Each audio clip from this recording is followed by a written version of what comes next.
Let's start with the Cincinnati Bearcats basketball team. They beat Georgia State 74-64 on Friday. They play Dayton tomorrow. Measuring stick game very early. Obviously, they sit at 2-0. A couple of storylines in that game. Buck Harris, Sincere Harris, getting him in the portal, right? What was it? Illinois and then West Virginia. Now he comes here for a year. He's an off-the-bench type of guy, and he is just a freaky athlete, and he's got some bunnies, and he can defend. He's a presence at the rim there as well. And he was banged up. He hurt his wrist in the opener against West Carolina, and Wes Miller was kind of talking about, it didn't look like he was going to play there for a while, but he insisted upon going out there and playing, and he had another solid game for the Cats. Baba Miller, transfer, FAU. There were some questions about who was going to be the one for Cincinnati coming into the year. I think a lot of people thought it was going to be Baba, but here after 2 games, we know Baba Miller is that guy. He is the guy that can be the number one on a team that makes it to the tournament and goes on a run. He's the real deal. He's that good, and he's going to play in the NBA in a matter of time, to be completely honest with you. He's just so versatile, right? Wes Miller talked about him working on his jump shot. Now he can shoot, and he's a presence from behind the arc there as well. Well, you know what he can do getting to the basket. You know what he can do facilitating. You know what he can do defensively, blocking shots, getting steals. He's just a complete player, kind of a Swiss Army knife type guy for the Cincinnati Bearcats. Back-to-back double-doubles for him. And there's plenty of reason to be really excited about Baba Miller, because when Cincinnati takes the floor, even when their schedule gets a little bit more difficult here, obviously we talked about the non-conference slate with Hudson Cloukey, and we had some question marks in years past, like, okay, you're winning all these games, it's kind of looking ugly, but you're not playing anybody. This year it's a different story. Obviously we know about Dayton and Xavier, but you also have teams like Georgia. You also have teams like Clemson, who aren't, powerhouses when it comes to college hoops, but they're certainly better than some of the teams you've played in your non-conference in years past there as well. So they're going to get tested a little bit more here, and whenever Baba Miller takes the floor, there's an opportunity that the Bearcats have the best player on the floor, and it is Baba Miller, regardless of, even when they enter into the Big 12. I think there's some situations where he could be the best player out there as well. This kid's absolutely the real deal, but obviously the big concern on the heels of that game is turning the basketball over. Right, and when you change your play style a little bit and you sit out there and you say, we want to run, we want to get up and down the court, we want to score a lot of points, we want to use our athleticism, we want to use our gas tank, we want to use our speed, and we want to go out there and score a lot of points. And clearly that's been a kind of a change in philosophy for Wes Miller a little bit, because you hear a lot of times coaches will say this. It's easy to say it in the summer, right? It's easy to say it in exhibition games. Oh, yeah, we want to go out there and we want to run, we want to play fast.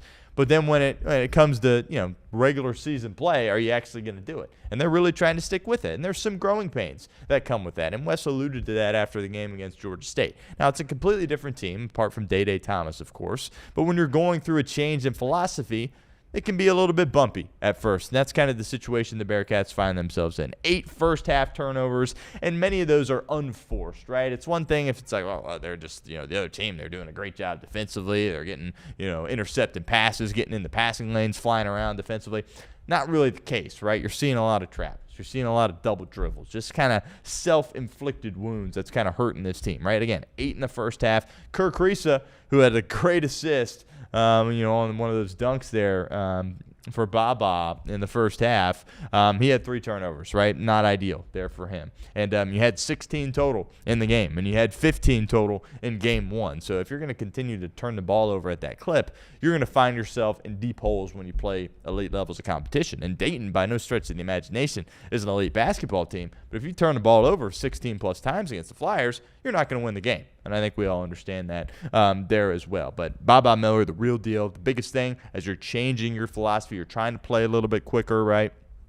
Something that not a ton of these guys have done. But again, this isn't, Wes Miller's team from last year. Completely different. And Day Thomas, of course, is back there as well. One of the things about Cincinnati this year that I said was, they're going to shoot the rock a lot better this year than they have in years past. And they had an off shooting night on Friday against Georgia State. That's just kind of the reality of the situation. They didn't shoot the ball well. The numbers weren't great. But Day Thomas actually kind of saved them, right, from a shooting perspective there in that game. So, you're going to have games like that in college basketball. You have games like that in the NBA. You just don't shoot it well. How are you going to come out and still find a way to get wins? And that's what they did. Granted, against Georgia State, turn the ball over too many times against better competition. You're not going to be able to get away with that. We all understand that. But I think there is something to be said about, okay, you know what? They still were able to control the game, take advantage of the game, and ultimately win the game despite the fact that they had so many turnovers and they did not shoot the ball particularly well. But Day Thomas, we talked about how his role this year with this team is going to change a lot, right? He was the leading scorer on the team last year. That's not what he's going to be asked to do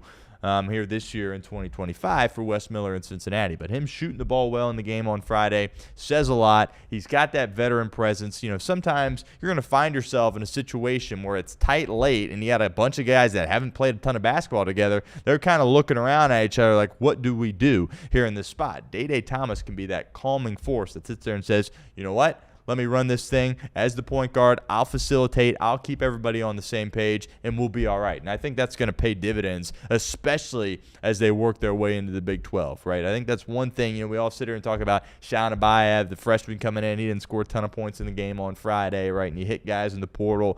Moustapha Thiam, of course, and, of course, Wes Miller. And people kind of forget, like, oh, you got Day Thomas still. Right, this guy was the leading scorer on your team last year. This guy's a good college basketball player. He's played a lot of college basketball. And I think there are going to be moments this year for Cincinnati where he goes out and he keeps them in a game, and maybe he ultimately wins the game for them as well. So the way Wes has constructed this roster, I think, is brilliant. I think this is the best roster he's had. Obviously, you have questions about how this group can gel and how quickly they can do that. That's going to be really the biggest question for Cincinnati. But in this day and age of college basketball, NIL transfer portal, every team is dealing with this. You know, I'm a college basketball fan. I sit down and watch these games in the beginning of the year. I'm like, my goodness, all these starting fives against all these teams across the country are different for the most part. Yeah, you have a few, like, you know, funnily enough, the two best teams probably in the land, Houston and Purdue, have a lot of similarities, a lot of guys coming back. But you look at these big-time programs, you're like, oh, he's at this school now? Oh, he transferred to here? Oh, he's starting for this team now? Oh, wait, he was here for a year? Now he was here for a year? Now he's here for a year? His third team in 3 years? So it's a lot that kind of goes into this.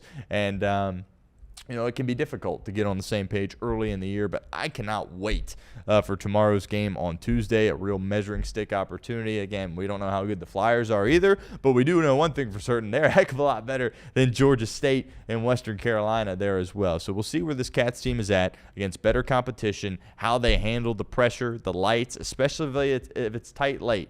It's one thing to go out there and play with the lead, but if you find yourself behind, who are you going to go to? Is Wes Miller going to know what to do with the basketball? Is he going to be able to score at a high level? Shon Abaev, we all like him, 5-star, clearly has the talent. He's a true freshman. How's he going to handle those big-time moments? Moustapha Thiam, down the block, when you get these teams with other big guys down there that can bang with him, how's he going to do? That's a question that certainly needs to be answered there as well, but plenty of reason to be excited about the Cats. Again, Buck Harris gutting through that wrist injury. We'll see. I would assume he's going to be available for the game against Dayton. I don't believe he suffered any setbacks in the game Friday night against Georgia State, but really looking forward to that game. We'll preview it a little bit more in depth tomorrow and potentially get on a guest to talk some UC Bearcats tomorrow before the game there as well.